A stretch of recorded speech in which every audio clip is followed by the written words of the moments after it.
punk rock, the gig life, and demon roadies. Man, I love indie films.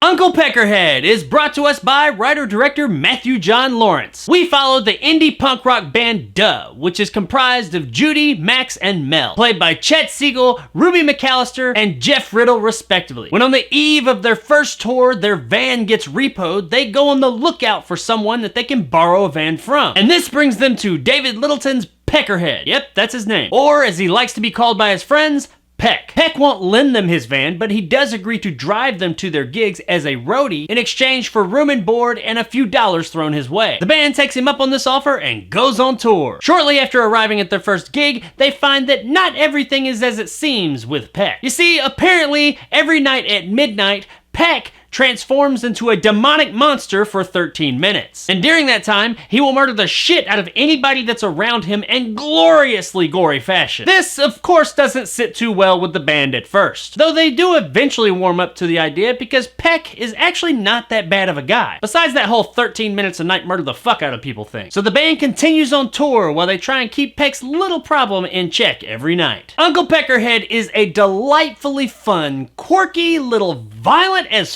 fucking hell horror comedy. I didn't know what to think about this movie when I first started to watch it, but I ended up having a really good time with it. The movie is much more comedy than horror, and even the horror aspects of the film are played for laughs to a degree. There are some truly funny as hell moments throughout this movie, starting with the very beginning of the movie where it proclaims, based on a true story. I'm gonna go out on a limb and say that that's a stretch. The movie's got a really interesting, funny little quirky premise that just kind of really works. The actual story itself is fairly simple, but its execution is funny as hell and just a really fun time. A lot of that is due to the really good performances we get from everybody involved, especially our three main band members. They all have a very quirky, lovable likability to them that really sell the whole thing. You can't help but like these guys. They all have great chemistry, especially Mel and Max. Everybody else in the film does really good in their respective performances as well, but the standout over everyone else is David Littleton's Peck. I never thought that I would like a murderous demon as much as I like this guy. He's just so likable and goes all in on this character and is absolutely the best part of the movie. His responses to some of these outlandish situations that pop up are just fucking gold. I also like that they never really fully explain Peck's situation. It's put out there and we're given enough information to understand what it is, how it works, and what's going on. But they never try and go too deep into it to explain as to why it happens. It just does. That's what it is. It's a fact. Live with it. I like that because sometimes movies will go too far down that rabbit hole trying to explain away something and it ends up being really convoluted. Not here. It just is what it is and I was okay with that. For the most part, the movie moves at a really nice pace. However, there are a couple of lulls right there in the middle. It doesn't ruin the experience, but you might catch yourself looking down at your watch once or twice. Though they do quickly pick that pace back up and get things moving in the right direction again. I really enjoyed the tone of the movie as well. It never took itself too seriously. There are some really fucked up things that happen in this movie. I mean, like over the top fucked up crazy shit, but the movie never takes it too serious. It's a very lighthearted tone throughout the majority of the movie. However, there is a jarring change in tone right at the very end of the movie. The ending goes in a very unexpected direction, and I don't think it's going to be for everybody. Me, myself, I thought it was pretty good, but I will admit it was a very abrupt, jarring change in tone right there at the very end. The special effects work here, as far as I could tell, was 100% practical, and it all looks great. The practical monster effects they have for Peck look really good. It is a bit subtle, yet very distinct. There's no question about whether or not he's a monster when this happens to him. What is not subtle at fucking all is the practical gore effects. Holy shit, this is a gory fucking movie. It's not like non-stop gore from beginning to end or anything,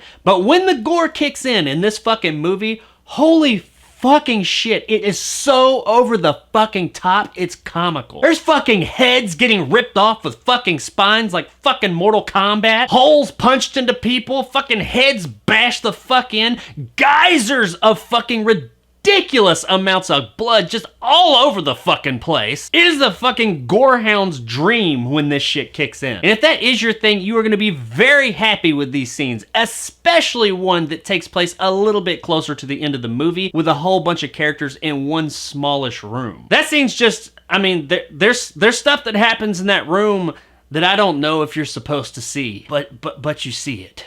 Yeah, you see it. So suffice to say, this movie's gory as fuck in doses. Guys, Uncle Peckerhead was a really good time. It's got some really biting comedy and ridiculous amounts of gore to comedic effect. And yes, there are a couple of lulls here or there, but nothing that totally drags the movie down. For the vast majority of the time, Uncle Peckerhead really works and is a good time, and is absolutely worth a rent.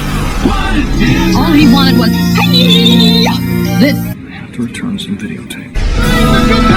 If you like over-the-top violent horror comedies, then check this one out. You will not be disappointed. Be warned though, at times this movie is bloody as fuck. So there it is, guys, my review of Uncle Peckerhead. And you thought your uncle had a weird nickname. If you enjoyed and want more content like this, hit that subscribe button and help my little channel grow. If you liked what I had to say, give me a like. If not, let me know in the comments below why. And as always, stay sexy, Newark. Sorry, I didn't get your name. My name's Peckerhead.